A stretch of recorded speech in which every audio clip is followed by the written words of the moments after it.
శుభాకాంక్షలందరికీ కూడా రాష్ట్ర ప్రజలందరికీ తెలియజేసుకుంటూ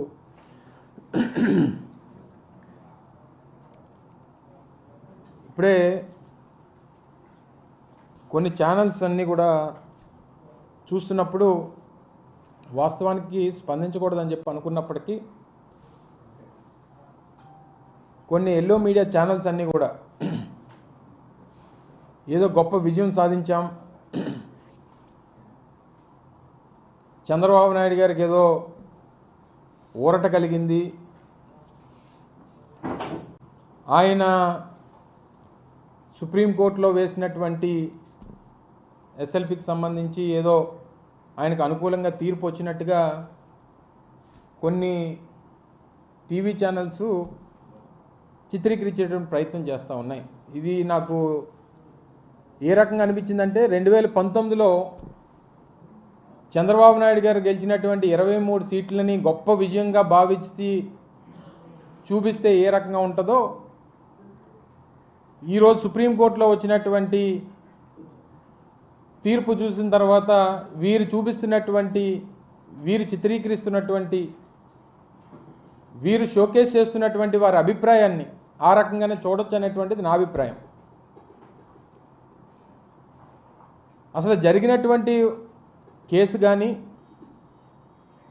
జరిగినటువంటి వాదనలు కానీ, ఇచ్చినటువంటి తీర్పు కానీ ఇవన్నీ చూసిన తర్వాత నాకు తెలిసి ఏ రకమైనటువంటి రిలీఫ్ అనేటువంటిది చంద్రబాబు నాయుడు గారికి కలగలేదు అనేటువంటిది నా అభిప్రాయం, ప్రజల అభిప్రాయం, కోర్టు అభిప్రాయం.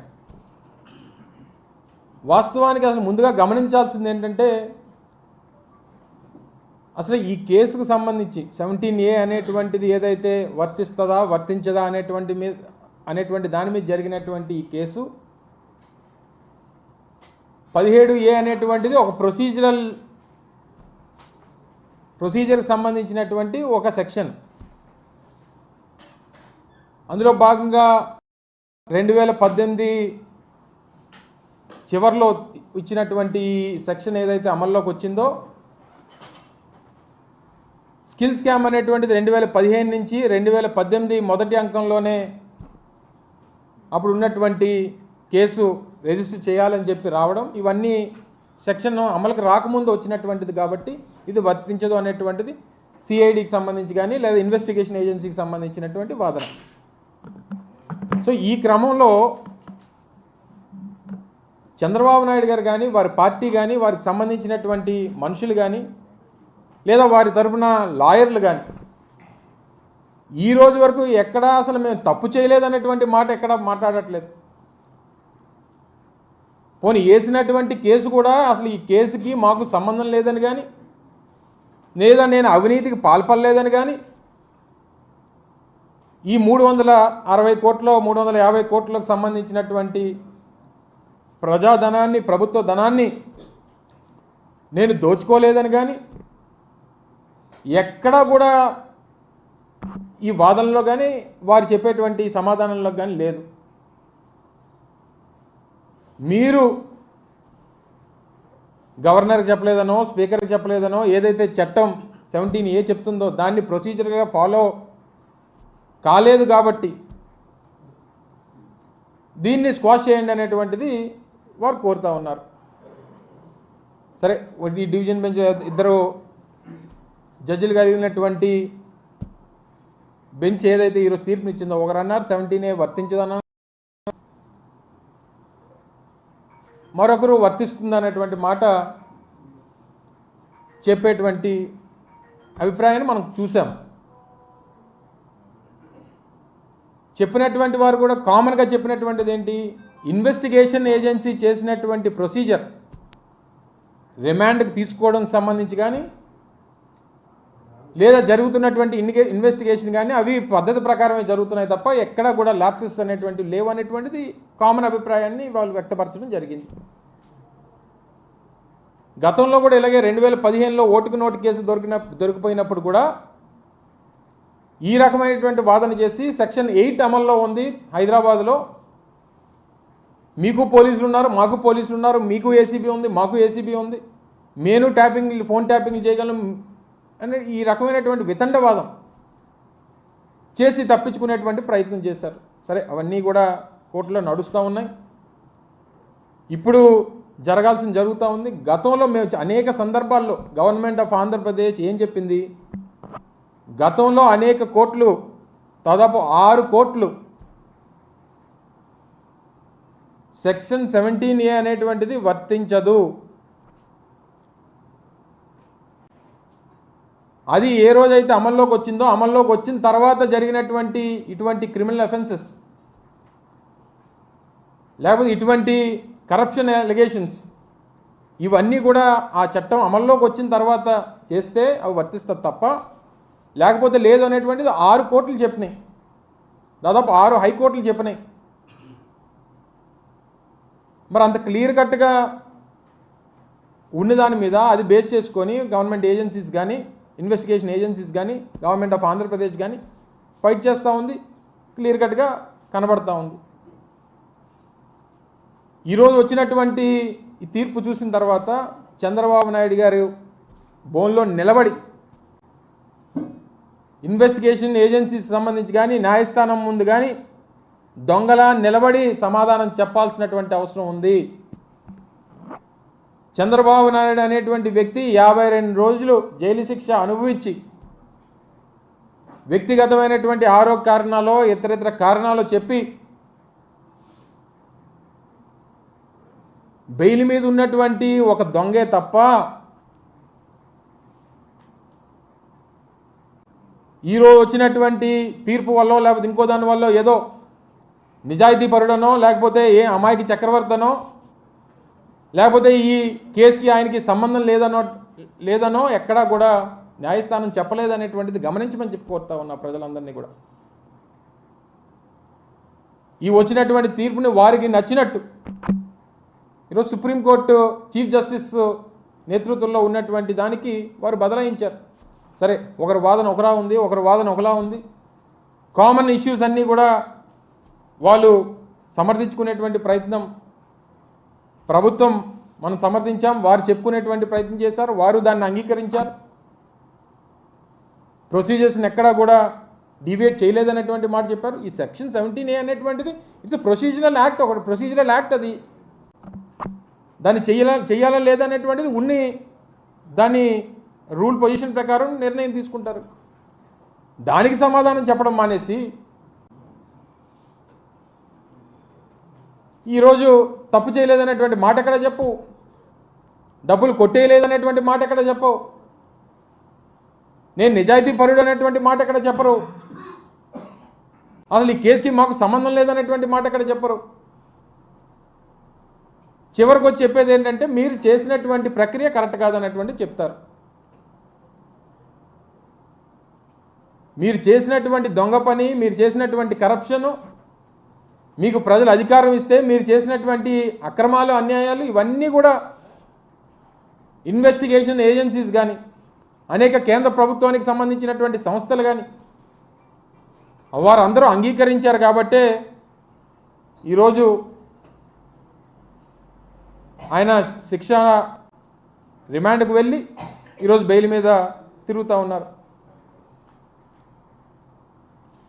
ఈరోజు ఏదో మంచి జరిగిపోయి కేసు కొట్టేసినట్టు టీవీ ఛానల్స్ కొన్ని వాళ్ళ ఎల్లో మీడియా చూపిస్తూ ఉంది. అసలు ఏమీ లేనట్టు చంద్రబాబు నాయుడు గారు కడిగిన ముత్యంలా బయటకు వచ్చేసినట్టు, అసలు ఆ ఇచ్చినటువంటి అసలు వేసినటువంటి కేసు ఏంటి, వారు చెప్పినటువంటి న్యాయస్థానం చెప్పినటువంటి మాట ఏంటి, ఎక్కడా కూడా సంబంధం లేకుండా వారు వాళ్ళ తాలూకా వాదన చూస్తూ ఉంటే చాలా అన్యాయంగా అక్రమంగా ప్రజల్ని తప్పుదోవ పట్టించేటువంటి ప్రయత్నం చేస్తూ ఉన్నారు. చంద్రబాబు నాయుడికి చేతికి పడినటువంటి సంఖ్యలు కానీ ఆయన మీద పడినటువంటి ఈ అవినీతి మచ్చ కానీ ఆయన నిరూపించుకోవాల్సి ముందుకొచ్చి చెప్పానండి. న్యాయస్థానం ముందు నేను నిలబడి చెప్తాను, బోన్లో నిలబడి నేను తప్పు చేయలేదనేటువంటి మాట చెప్తాననేటువంటి మాట ఈ రోజు వరకు గడిచినటువంటి 4-5 నెలలుగా ఆయన మీద కేసు ఇదంతా కూడా నడుస్తుంది. ఈ రోజు వరకు ఎక్కడ మాట్లాడు దాని మీద ఎక్కడ చెప్పడు, నేను తప్పు చేయలేదనేటువంటి మాట చెప్పడు ఎక్కడ. వీటన్నిటికన్నా మించి రేపు ప్రజల ముందు ప్రజాక్షేత్రంలో ప్రజలు నిర్ణయిస్తారు. సరే, న్యాయస్థానం, ఈ ప్రొసీజర్స్, ఈ చట్టాలు, మనకున్నటువంటి ప్రక్రియలు ఇవన్నీ సాగుతూ ఉంటాయి. ఎండ్ ఆఫ్ ది డే ప్రజలు చంద్రబాబు నాయుడు చేసినటువంటి తప్పుని గమనిస్తూ ఉన్నారు. తప్పకుండా ప్రజాకోర్టులో మరొకసారి శిక్ష పడేటువంటి పరిస్థితి దగ్గరలో ఉంది అనేటువంటి మాట ఈ సందర్భంగా మీ ద్వారా మరొకసారి తెలియజేస్తా ఉన్నా.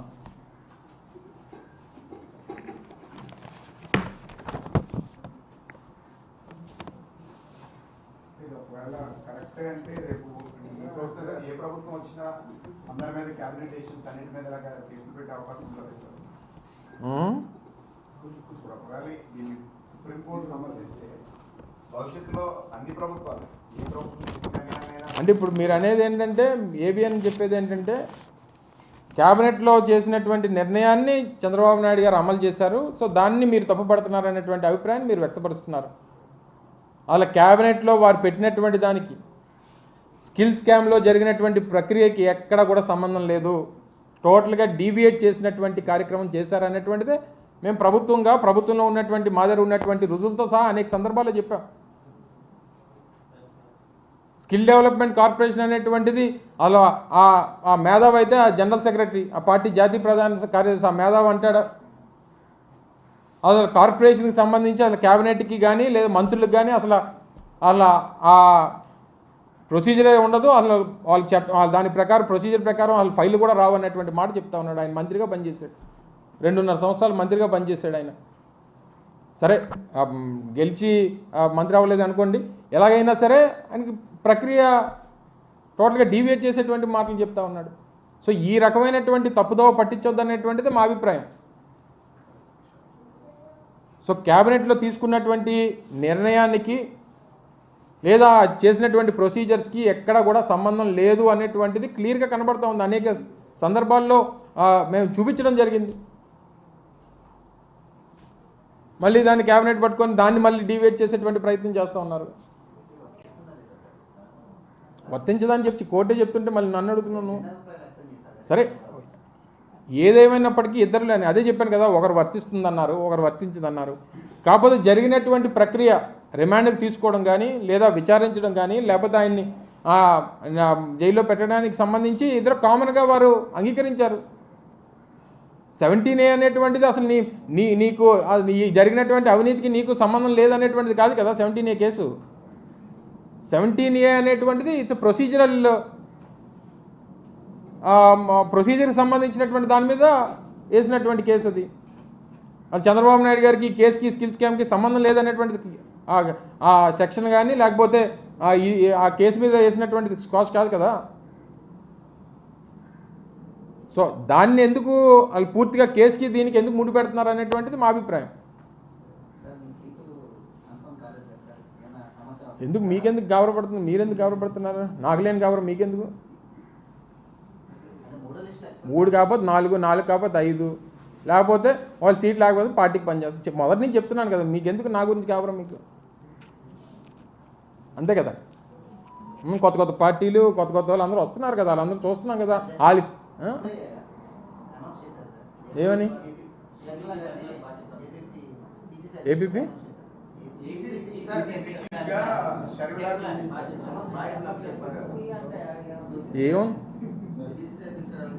ఏముందిలే, కాంగ్రెస్ పార్టీ పాత పార్టీకి కొత్త ప్రెసిడెంట్ అంతే కదా. పాత పార్టీ అది, లేని పార్టీ, రాష్ట్రంలో లేని పార్టీకి ఎవరు ప్రెసిడెంట్ అయితే మాకేంటి? అది రాష్ట్రంలో పార్టీ ఉందా చెప్పండి. నాకు తెలిసి మొన్న జరిగినటువంటి ఎన్నికల్లో 0.4% ఎంత వచ్చింది ఆ పార్టీకి, నోటా కంటే తక్కువ వచ్చింది. అటువంటి లేని పార్టీకి లేకపోతే అండి దాని గురించి చర్చించుకోవడం అనవసరం నాకు తెలిసి. అయితే ఎందుకు జగన్మోహన్ రెడ్డి గారు ఇప్పుడు చంద్రబాబు నాయుడు గారు అన్నదమ్ములు ఉన్నారు, చాలామందికి ఉన్నారు. మోడీ గారికి ఉండుంటారు నాకు తెలిసి. అందరికి ఉన్న వాళ్ళు అందరూ ప్రధానమంత్రులను లేకపోతే అందరూ రాష్ట్రపతులు అయిపోతారు కదా. మరి అలాగైతే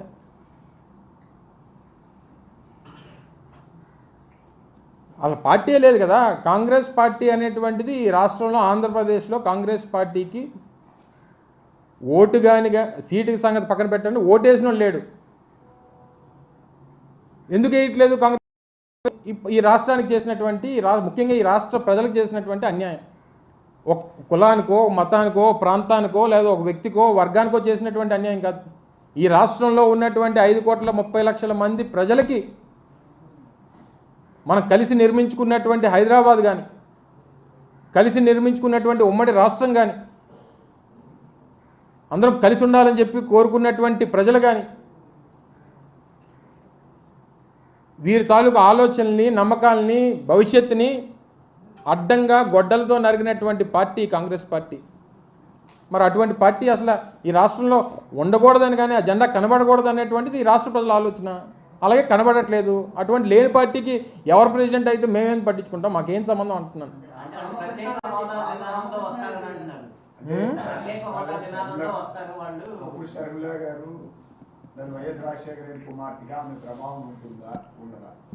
నాకు తెలిసి అయితే 0% అని, నాకు తెలిసి అయితే 0% ఇన్ఫ్లుయెన్స్ ఉంటుంది అనేటువంటిది నా అభిప్రాయం. ఎవరు ఆల్ రామకృష్ణారెడ్డి కాకపోతే వాళ్ళ నాన్నగారిని జాయిన్ అవ్వమని నాకేం తప్పే ఉంది. ఆ పార్టీలు నేనే కాదన్నా. ప్రజాస్వామ్యం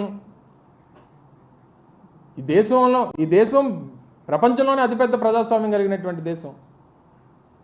కొన్ని వందల వేల జాతీయ పార్టీలు, కొన్ని వందల వేల ప్రాంతీయ పార్టీలు, ఏ పార్టీలోకి ఎవరు కావాలంటే వెళ్ళొచ్చు. నువ్వు వెళ్ళి అడుగు, నీకు ఇచ్చేస్తారు సీటు. కాంగ్రెస్ పార్టీ ఇక్కడ అంత ఖాళీగా ఉంది. అది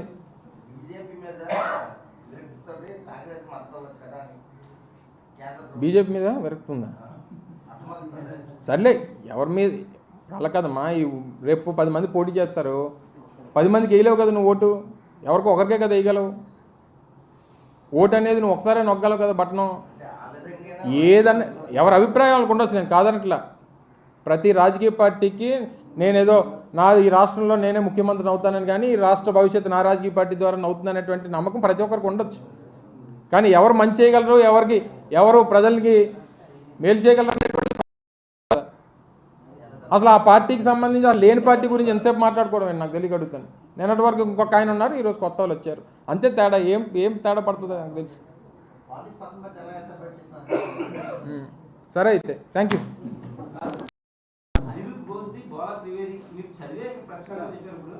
నువ్వెక్కడ నువ్వు మీ టీవీ అలా కాదు. నేను చూసే చదివాను కానీ చూసే మాట్లాడతాను కానీ, నీ టీవీలో ఏం చూపించారు చెప్పు ముందు. నీ టీవీలో మీరు చూసి చెప్పారా, లేకపోతే ఆయన ఇంకా అనిరుద్ధ్ బోస్ కానీ లేకపోతే బాల త్రివేది కానీ వాళ్ళిద్దరు చెప్పకముందే చెప్పేశారు మీరు తీర్పులు. మరి మీ టీవీ చూపించింది ఏమనాలి?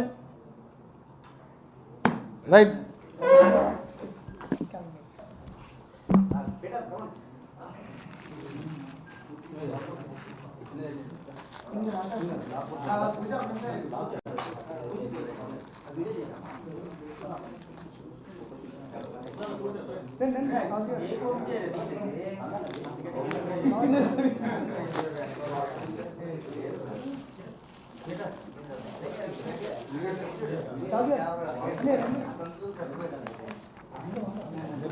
మీవేనా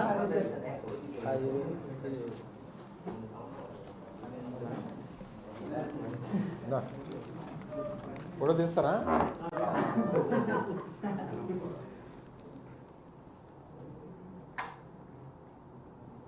రైట్. మందా ఎన్టీవీదా? స్వతంత్ర